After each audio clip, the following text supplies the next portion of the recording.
کوئی بھی وکیل وہاں پر اس عدالت میں اس کی طرف سے کیس لڑنے کے لیے تیار نہیں۔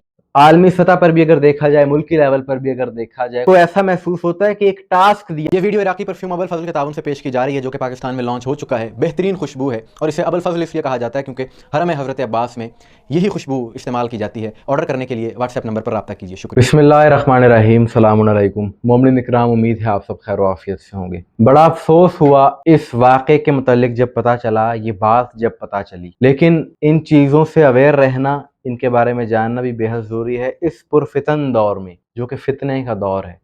جگہ جگہ پر آپ کو فتنے دیکھنے کو ملیں گے، اور ہم ایک عرصے سے یہ بات کہتے آ رہے ہیں کہ پاکستان کا ایک بڑا مسئلہ ہے فرقہ واریت۔ اس کو سیریسلی لینا ہوگا ریاست کو، لوگوں کو، اور مسلکی تعصب سے باہر نکل کر سوچنا ہوگا سب کو، بحیثیت پاکستانی، بحیثیت مسلمان، کیونکہ جو فرقہ واریت پھیلانے والا ہے یہ قانوناً بھی جرم ہے، اور قرآن کی روح سے بھی یہ مجرم ہے ایسا شخص، کیونکہ اللہ نے اس کو منع کر دیا ہے فرقہ واریت پھیلانے سے۔ فرقہ واریت کی مذمت ہے قرآن میں، وَلَا تَفَرَّقُوا، اور تفرقے میں مت پڑو۔ اور یہاں پر جو عناصر فرقہ واریت پھیلانے والے ہیں، در حقیقت وہ انتشاری ٹولہ ہے، اور وہ خوارج ہیں کہ جو اس قسم کی حرکتیں کرتے ہیں۔ اور ایسے واقعات کا پھر نتیجہ کیا ہوتا ہے؟ انتہا پسندی، شدت پسندی جیسے واقعات ہمیں دیکھنے کو ملتے ہیں، اور بالآخر یہ ساری چیزیں لا قانونیت کی طرف لے جاتی ہیں معاشرے کو۔ عجیب اتفاق ہے، عالمی سطح پر بھی اگر دیکھا جائے، ملکی لیول پر بھی اگر دیکھا جائے، گزشتہ 2-3 سالوں سے یہ چیزیں سامنے آئی ہیں کھل کر سوشل میڈیا کے ذریعے ہی، کہ جب بھی حالات خراب ہوتے ہیں ملکی سطح پر یا عالمی سطح پر، تو یہاں پر کچھ ایسے عناصر ہیں کہ جن کو ایسا محسوس ہوتا ہے کہ ایک ٹاسک دیا گیا ہے، اور وہ انتہا پسندی، مسلکی تعصب، شیعہ سنی کشیدگی کو ہوا دینا شروع کر دیتے ہیں، اور ایسے توہین آمیز کلپس سامنے آتے ہیں کہ جنہیں انسان سن نہیں سکتا، جنہیں برداشت نہیں کر سکتا۔ ایسا ایک واقعہ منظر عام پر آیا گزشتہ دنوں مانسہرہ کے علاقے میں، ایک شخص جس کا نام علی شمس الاسلام بتایا جا رہا ہے، اور وہ بات اس نے کہی ہے کہ انسانیت شرما جائے، ناقابل بیان وہ الفاظ ہیں، وہ گفتگو ہے۔ کہ ہوتا کیا ہے کہ سوشل میڈیا پر خاص طور پہ جو شارٹس ویڈیوز کی ایپس ہیں، اپلیکیشنز ہیں، ان پر لائیو سٹریم کی جاتی ہے، براڈ کاسٹ بنا لی جاتی ہے، جسے کہتے ہیں جی براڈ لگی ہوئی ہے، لائیو، اور اس میں یہ عناصر بیٹھ کر ایک منظم گروپ کے منظر عام پر آیا ہے، کچھ افراد اس گروپ میں باہر سے شامل ہیں اور کچھ کا تعلق پاکستان سے، اور وہ بیٹھ کر اس قسم کی واہیات گفتگو کرتے ہیں کہ انسان سن نہیں سکتا، انسان کا ایمان خراب ہو جاتا ہے۔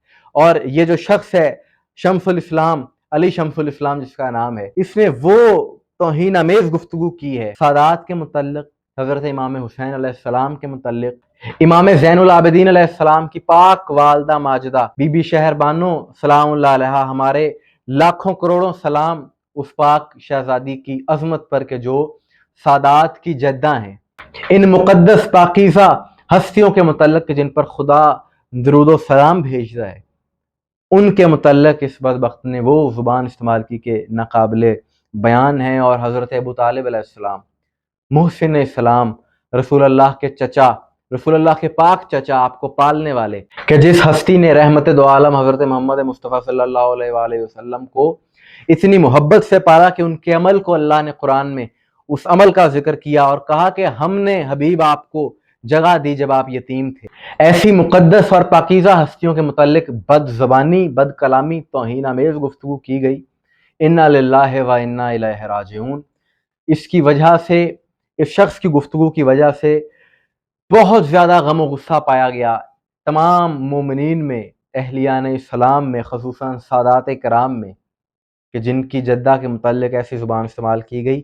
بہت زیادہ احتجاج کیا گیا، اور حق بنتا تھا کہ احتجاج کیا جاتا۔ بالآخر اس شخص کو گرفتار کیا گیا، عدالت میں پیش کیا گیا، اور عدالت میں پیش کرنے کے بعد اس کے وکیل نے اس کا مقدمہ لینے سے انکار کر دیا جب اس کے سامنے وہ ویڈیوز آئیں۔ اس نے کہا میں یہ مقدمہ کسی صورت نہیں لڑوں۔ کوئی بھی وکیل وہاں پر اس عدالت میں اس کی طرف سے کیس لڑنے کے لیے تیار نہیں، کیونکہ کوئی یہ برداشت ہی نہیں کر پا رہا کہ جس قسم کی گفتگو کی گئی ہے۔ تو ہم تو ہمیشہ مذمت کرتے ہیں ایسے افعال کی، ایسے اعمال کی، اور اس عدالت میں جب آج پیش کیا گیا تو اس موقع پر بھی بہت زیادہ تعداد میں، ایک کثیر تعداد میں مومنین وہاں پر موجود تھے، جن کے دل رنجیدہ تھے، دلوں میں غم و غصہ تھا، اور دل زخمی تھے، یہ کہنا چاہیے ایسی گفتگو سننے کے بعد۔ تو یہاں پر سوال ہے ایسے عناصر سے، ان مولویوں سے کہ جو توہین کا بہت زیادہ شور مچانے والے ہیں، لیکن صرف اور صرف مسل کی تعصب اصل میں مقصد ہوتا ہے ان کے پیچھے، اور وہ ان چیزوں کو اپنے مقاصد کے لیے، ذاتی مقاصد کے لیے، ذاتی دشمنیوں کے لیے استعمال کرتے ہیں۔ ان کو ہم کہیں گے کہ آپ کیوں خاموش ہیں؟ اب تک اس مخصوص ٹولے کی جانب سے کوئی اظہار مذمت نہیں کیا گیا، کوئی مذمتی بیان تک نہیں دیا گیا اتنے بڑے سانحے پر، اتنے بڑے ظلم کے خلاف۔ حق تو بنتا تھا نا کہ رسول اللہ کے نواسے کے ناموس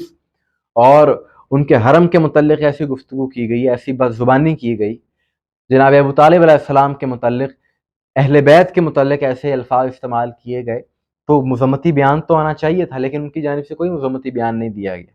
تو یہ بھی ایک افسوس کا مقام ہے۔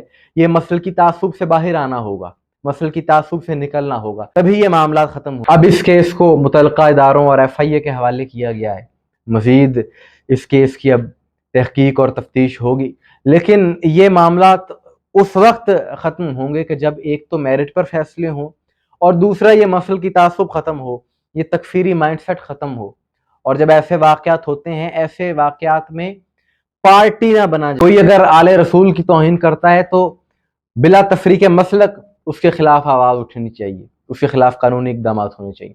کوئی اگر رسول اللہ کے باوفا صحاب کے متعلق نازیبہ زبان استعمال کرتا ہے، اس کے متعلق اس کے خلاف آواز اٹھنی چاہیے، قانونی کارروائی ہونی چاہیے۔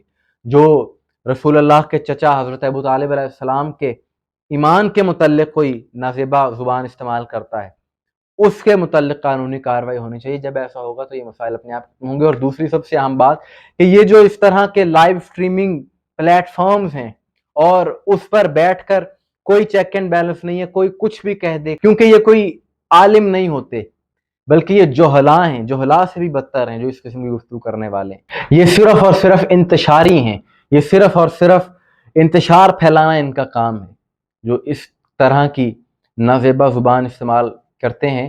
اور ان کا سدباب ہونا چاہیے۔ ان میں اول تو یہ ہے کہ مومنین کو چاہیے کہ متعلقہ اداروں میں ان کو رپورٹ کریں، ان کے خلاف قانونی چارہ جوئی کی جائے، قانونی راستہ اختیار کیا جائے، تو یہ عناصر اپنے آپ یہ ختم ہو جائیں گے۔ اور دوسرا یہ کہ اگر ان گروپس کو کوئی باہر سے چلا آ رہا ہے، باہر سے جو گروپس آپریٹ ہو رہے ہیں، جیسا کہ اس گروپ کے بھی کچھ افراد اور عناصر باہر سے ہیں، راشدون گروپ بتایا گیا ہے اس کا نام، تو انٹرپول کے ذریعے ہمارے اداروں کو چاہیے کہ کارروائی کریں اور ان کو واپس لایا جائے۔ جب ان کا ویزا، جب ان کا پاسپورٹ بلاک ہوگا تو اپنے آپ ان کو واپس آنا پڑے گا۔ اگر یہ اقدامات ہو جاتے ہیں تو ملک سے یہ انتشاری ٹولہ، یہ فرقہ واریت ختم ہو جائے گی۔ لیکن یہ عناصر اس طرح ہی گفتگو کر کے بتاتے ہیں اپنا آپ کہ یہ لوگ یزیدی ہیں، یزید کے طرفدار ہیں، لیکن یہ جو مرضی کر لیں، یزیدیت مرد آباد تھی، مرد آباد رہے گی، حسینیت زندہ آباد تھی، زندہ آباد رہے گی۔ مومنین اکرام، آپ کی سوال سے کیا رائے ہے کمنٹس میں ضرور بتائیے گا، مجھے دعاؤں میں یاد رکھیے گا۔ السلام علیکم ورحمۃ اللہ۔ اور عدالت میں پیش کرنے کے بعد اس کے وکیل نے اس کا مقدمہ لینے سے انکار کر دیا۔